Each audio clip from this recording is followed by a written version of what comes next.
Shanks bouge enfin, franchement, avec ce chapitre. Je sais pas pour vous, mais là, il y a vraiment une vibe de saga finale de One Piece.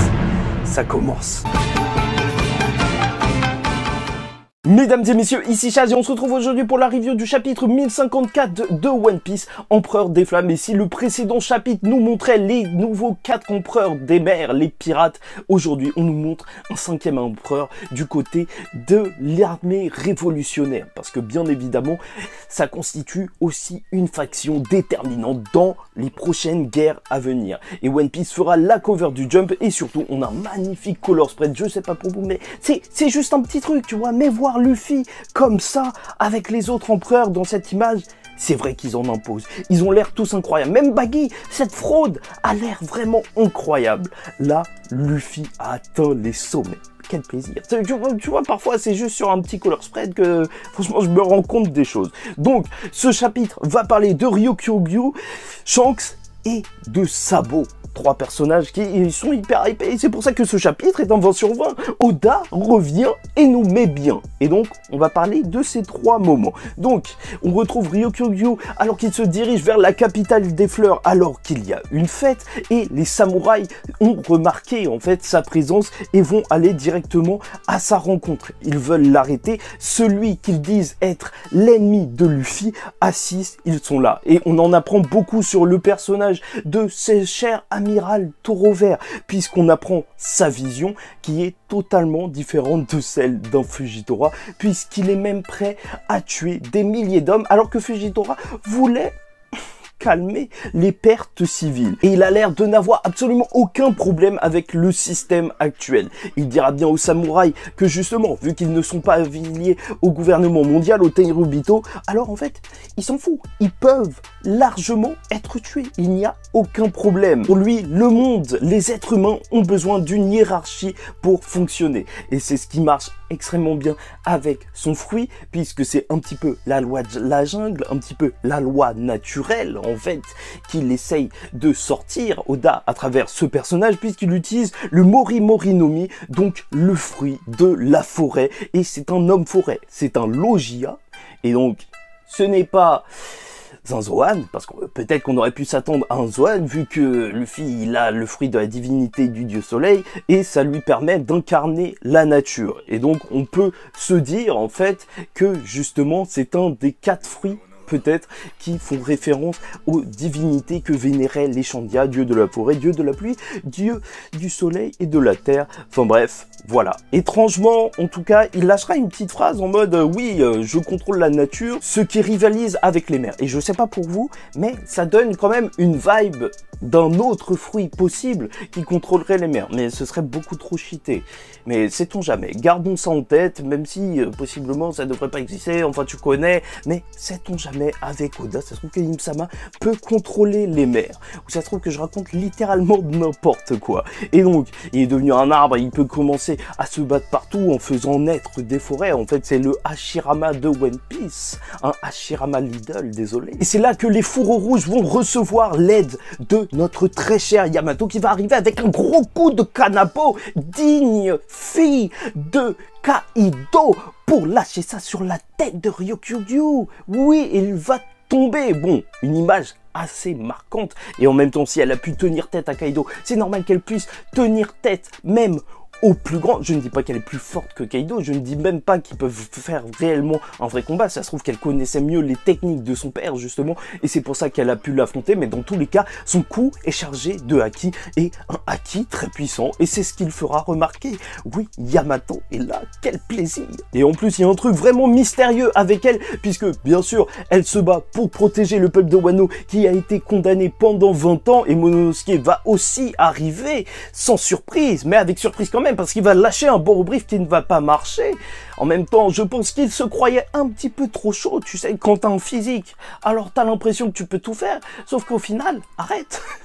Il ne pouvait pas. Mais en tant que shogun digne de ce nom, il ne laissera pas Ryokugyu passer. Et il tentera quand même de le laisser loin. Et même quand il se fera attraper, étrangement, justement, il dira à Yamato de ne pas intervenir. Et c'est là où on peut se poser des questions. Pourquoi il ne veut pas que Yamato intervienne? Et moi, ça me fait énormément plaisir parce que je suis un partisan de Yamato Megura. J'aime trop le personnage et il y a eu plusieurs indices, même des demandes plus ou moins officielles, en fait pas du tout officielles, mais surtout, là, le fait que Momonosuke dise qu'il ne faut pas qu'elle intervienne, alors pour moi, ça veut un petit peu dire, laisse-nous gérer ça, toi, de toute façon, il faut qu'on s'habitue à tout gérer sans toi, toi, t'es chez Luffy, normalement, c'est ça que tu devras faire à l'avenir.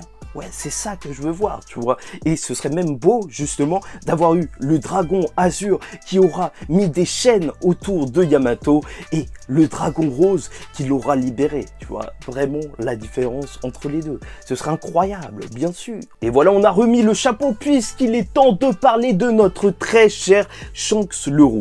Puisqu'on va retrouver l'équipage de Shanks devant les mers de Wano et alors qu'on pourrait se dire qu'il va voir Luffy, étrangement, il ne va pas aller le voir. Il le dit, ça fait depuis longtemps qu'il n'a pas été là, c'est normal, la dernière fois, c'était pour lâcher Oden. Et là, ce qui m'a tué, c'est que tu as le commentaire de tout le monde. Mais Yasop, est-ce qu'on peut s'arrêter une minute pour parler de ce père? Il dit qu'il n'est pas prêt à voir son fils. Mais ton fils, depuis qu'il était enfant, lui, il était prêt. Lui, il t'attendait. Qu'est-ce qui s'est passé, Yasop? Tu n'as toujours pas trouvé le lait. C'est vraiment incroyable de voir à quel point il tente tout justement pour éviter son fils. On a même un commentaire sur le fait que Kid est là, parce que je vous rappelle que Shanks a coupé le bras de Kid. Donc ce serait extrêmement drôle de voir comment ils vont se retrouver alors que Luffy devrait être content de voir Shanks, voir Kid essayer de le tuer, bien sûr. Et tu vois que ça fait une petite embrouille. Parce que oui, n'oublions pas que Shanks, peut-être que nous on l'aime bien, mais c'est pas un enfant de cœur, loin de là. Et tu sens vraiment que c'est le début de la fin. Parce que Shanks, justement, il a ce flashback sur ce qu'il s'est passé, ce qui a mené à ces événements, en fait. Son combat face aux membres du CP9, le Who's Who à l'époque, qui est devenu Tobiropo, et à qui il a volé le Gomu Gomu no Mi. Alors que tout le monde disait, mais qu'est-ce que c'est? C'est juste un fruit élastique. Pourquoi fait-il ça? Et sa rencontre avec Luffy, c'est beau, c'est beau, c'est beau. Je te dis pas sabot, sabot ça vient après, mais c'est beau. Franchement, un truc dont les personnes parlent trop peu souvent, c'est que moi je trouve ça incroyable quand, tu vois, même juste des moussaillons dans l'équipage de Shanks, même les randoms, ils arrêtent pas de parler de Luffy en disant ouais, c'est un singe super vénère à Skip, c'est le Luffy. Ça, c'est incroyable. Tu sens vraiment que Luffy, maintenant, c'est tellement une pointure. Nous on le connaît, mais eux ils ont peur. Et ça, c'est beau. Tu sens... Non, je vais arrêter avec cette blague, pas sabot. Bon, et on va voir justement qu'ils vont apprendre que Bartholoméo, de l'autre côté, il a brûlé justement leur drapeau sur leur propre territoire et il compte lui faire la misère. Est-ce que c'est ça l'incident incroyable? Donc, la chose qu'on avait vue dans les mini-aventures, mais qui va probablement amener à un grand conflit, je ne sais pas, franchement je vois mal Shanks, en vrai on le connaît pas si bien, franchement, qui le voyait découper le bras de Kid comme ça? Mais il faut juste se poser pour dire que ça n'a absolument aucun sens. Pourquoi? Qu'est-ce qu'il fait à Wano alors qu'il n'est même pas parti se poser? Est-ce qu'il voulait venir en aide à Luffy dans son combat contre les Yonko? Je ne sais pas, mais ce qui sera incroyable et ce qui va marquer tout le monde, c'est bien sûr Shanks qui va se poser avec son second, Ben Beckman, et qui va lui dire bah, ça y est, je pense qu'il est temps d'aller chercher le One Piece. Et ça, c'est puissant. Bon, il y a certaines personnes qui se battent sur la terminologie, sur le mot exact, mais j'ai pas encore la traduction exacte, et même. Parce que s'il parle de revendiquer le One Piece, ça veut dire que peut-être il saurait où il se trouve. S'il ne dit pas chercher le One Piece, ça veut peut-être dire ça aussi, mais je pense qu'on va un petit peu trop loin. Posons-nous, c'est pas juste un mot qui va tout changer. Ou peut-être que si, et peut-être que je me trompe. N'oublions pas que Roger a dit qu'il était arrivé trop tôt, et donc que probablement là, le moment est venu si Shanks va bouger. Et ça, c'est juste incroyable.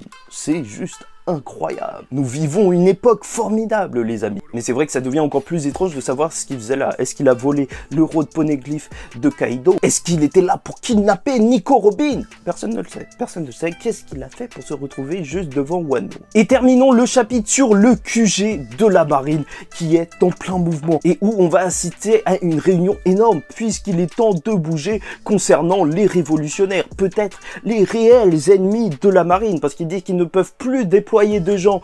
Je ne sais pas pourquoi. Peut-être que en fait ils sont encore en cours d'arrêt des Shichibukai, même si ça va pas forcément conclure, je pense pas, ouais. Ce serait bizarre de voir Weeble directement Impel Down alors qu'on ne l'a jamais vu, mais surtout on va apprendre ce qu'il s'est passé à la rêverie, les événements qui ont chamboulé le monde. Et on apprendra qu'il y a eu le meurtre d'un des descendants des 20 lignées qui ont formé le gouvernement mondial il y a 800 ans, Nefertari Cobra. Ça, c'est très étrange, et t'inquiète pas, on va en parler.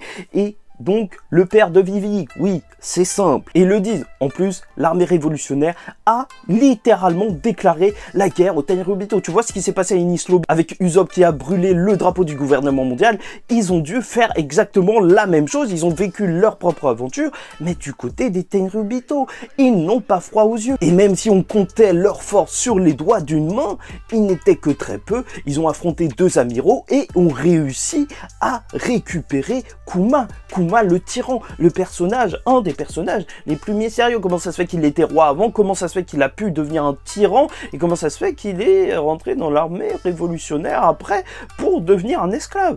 Trop de choses mystérieuses autour de ce personnage, mais quel plaisir de le revoir, parce que j'ai de la compassion quand Sabo il disait oui, tout le bon et gentil Kuma. Alors oui, moi aussi j'ai envie de voir un Kuma comme ça, et pas un Kuma en cyborg ou un Kuma qui n'a pas d'émotion. C'est Kuruma Tensei, le chef des affaires criminelles de la marine, donc le cheval noir. Donc est-ce qu'il a un Zoan de type cheval? C'est assez simple, mais on en avait déjà vu un sur Skypiea avec Pégase, mais là, peut-être que ce serait un cheval mythologique, je ne sais pas. De toute façon, voir un centaure dans One Piece, j'attendais ça depuis longtemps, un vrai centaure, pas des smiles. Enfin bref, il nous dira que Vivi a disparu. Donc ça, plus la mort de son père, et en plus, on apprend que les bateaux d'Alabasta sont encore au port de la marine, et je trouve que c'est quand même une information intéressante de se dire que, en fait, les bateaux de Vivi sont encore là. Est-ce qu'on va les voir jouer un rôle? Est-ce que, justement, les révolutionnaires vont s'enfuir via ces bateaux? Qu'est-ce qu'il va se passer? Pourquoi on nous précise ça? Peut-être que je suis fou et que je me concentre sur ça, mais peut-être qu'on va les suivre s'enfuir via ces bateaux. Et bon, bien sûr, comme tout complotiste qui se respecte, je ne crois pas la version du gouvernement. Et je me dis que si Im-sama, justement, a planté le portrait de Vivi, alors peut-être qu'il a envoyé justement le Gorosei tuer Vivi, et donc le CP je ne sais pas combien, et je me dis qu'un scénario possible, et c'est peut-être celui en lequel je crois le plus, ce serait qu'ils aient réussi à tuer Nefertari Cobra, sauf que Sabo était là, et donc qu'il aurait sauvé la princesse Vivi d'Alabasta, sauvé elle, encore une fois, pas un des 2 frères qui va changer le monde. Oui, je parle des frères de feu, je parle de l'empereur de feu, mais aussi de la divinité du soleil Nika. Et donc ce serait incroyable de voir les 2 personnages ensemble, et c'est jamais vu qu'ils ont récupéré Kuma, ça se trouverait même, parce que oui, on est sur des possibilités qu'ils pourraient envoyer Vivi directement sur le bateau de Luffy. Mais en même temps, là, il faut gérer le pays d'Alabasta qui doit être dans un sacré sbeul. Mais aussi, c'est vrai, moi je vous avoue, ce que j'aurais énormément apprécié voir, c'est une Vivi qui croit justement ce qui s'est passé, ce qui a été dit par le gouvernement mondial, parce que je considère que c'est faux d'office, parce que je vois mal Sabo tuer Nefertari Cobra, mais si elle croyait vraiment que c'était vrai, ça aurait été incroyable de voir Vivi faire une alliance et aller attaquer justement les révolutionnaires, et Luffy être entre les deux, voir son frère Sabo et Vivi, un membre de son équipage, même si elle n'est pas tout le temps là, voire presque jamais, voire jamais du tout, se combattre à mort, et lui être entre les deux, ça aurait été incroyable. Mais je pense vraiment pas qu'on part sur ça, je pense plus que c'est Sabo qui a sauvé Vivi, l'a kidnappé, mais pour la sauver. Enfin bref, il y a aussi Kizaru qui va essayer de clore les dossiers petit à petit, tu vois, et sans rien faire, il veut juste avoir moins de taf, et ah bah, la tentative de meurtre de Saint-Charles, et de toute façon c'est eux qui décident, on nous le dit bien, les Tenryubito décident de la juridiction en Terre Sainte. personne n'a besoin de parler et donc Akainu va classer l'affaire. Ce travail est assez facile d'un certain côté. Mais en gros, Sabo, ce qui s'est passé, c'est que oui, je te l'ai dit en intro, le dernier chapitre nous présentait les nouveaux empereurs, ces nouvelles pointures de cet équilibre, mais aussi ce chapitre nous montre un autre empereur sous les traits de Sabo, bien sûr, et tu vois qu'il a inspiré 8 pays à se rebeller. Ça y est, ça commence la grande rébellion de One Piece, parce qu'ils ont attendu que leur roi soit à la rêverie pour commencer à faire un coup d'état, parce que bien sûr, ça commence à devenir beaucoup plus simple, vu que leur armée était sûrement partie aussi pour protéger rapidement leur roi. Oui, ces flammes ont inspiré la rébellion, et c'est assez beau, et c'est assez triste quand même, parce que c'est la nouvelle génération, mais on connaît pas l'ancienne, mais voilà, Sabo a même dépassé en termes de popularité notre cher Dragon. Malheureusement, on ne le verra pas et il sera devenu plus personne, je crois. Et c'est vrai que c'est juste incroyable de voir les gens dire « Ouais, et tout, Sabo, il est en train de bouleverser le monde. Et en plus, son petit frère, il bouleverse la piraterie. » Tu sens que c'est une dinguerie. Là, ils font des folies et ça va être juste incroyable, surtout que Akainu ne compte pas se laisser faire, même s'il dira à la fin de ce chapitre que oui, il arrivait au poste d'amiral au pire moment possible. Alors, il compte bien rendre les coups. Et ça, c'est incroyable. Est-ce qu'on va encore avoir un Mera Mera no Mi qui va terminer en donut? Peut-être bien, je ne sais pas. C'est affreux, mais c'est marrant. Enfin bref. Un véritable plaisir de retrouver nos personnages cette semaine et surtout tu sens que les choses elles bougent véritablement et c'est pour ça que finalement j'ai envie de te dire peut-être que depuis le début on a suivi One Piece mais c'est maintenant que One Piece commence véritablement après 25 ans. La recherche pour le One Piece commence. Bon bref, j'espère que vous avez apprécié cette vidéo. En tout cas pour moi c'était un plaisir de vous la faire. N'hésitez pas à liker ou disliker la vidéo si ça ne vous a pas plu. Commentez, donnez-moi votre avis en commentaire sur tout ça parce qu'au final on a beaucoup d'informations. Mais je suis sûr que Yamato va rejoindre l'équipage. Mon cœur serait détruit et la phrase de Monosuke, moi je la vois comme ça. N'hésitez pas à me dire comment vous la voyez. Est-ce que vous pensez même de Sabo qui est devenu incroyable? Est-ce qu'il va avoir la même fin que Ace, Donut, King Donut si tu préfères, je ne sais pas. Et abonnez-vous parce que chaque semaine on parle de One Piece et en attendant la suite, je vous dis ciao tout le monde, faites très attention à vous et surtout paix sur vous.